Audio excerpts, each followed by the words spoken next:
ಅಂತಾರಾಷ್ಟ್ರೀಯ ಕಿತ್ತೂರು ರಾಣಿ ಚೆನ್ನಮ್ಮ ಪ್ರಶಸ್ತಿಗೆ ಕಾವೇರಿ ಶಿವಕುಮಾರ್ ಬಂಡಿಗೆರೆ ಆಯ್ಕೆ.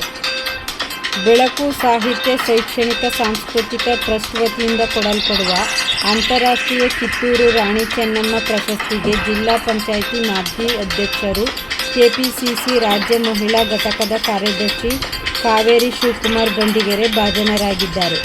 ಹುಬ್ಬಳ್ಳಿಯ ಸವಾಯಿ ಗಂಧರ್ವ ಕಲಾಮಂದಿರದಲ್ಲಿ ಬೆಳಕು ಸಾಹಿತ್ಯ ಶೈಕ್ಷಣಿಕ ಸಾಂಸ್ಕೃತಿಕ ಟ್ರಸ್ಟ್ ವತಿಯಿಂದ ಜುಲೈ 12ರಂದು ನಡೆಯುವ ಅಂತಾರಾಷ್ಟ್ರೀಯ ಮಟ್ಟದ ಬೆಳಕು ಸಮ್ಮೇಳನದಲ್ಲಿ ಕಾವೇರಿ ಶಿವಕುಮಾರ್ ಅವರಿಗೆ ಅಂತಾರಾಷ್ಟ್ರೀಯ ಕಿತ್ತೂರು ರಾಣಿ ಚೆನ್ನಮ್ಮ ಪ್ರಶಸ್ತಿ ಪ್ರದಾನ ಮಾಡಲಾಗುವುದು.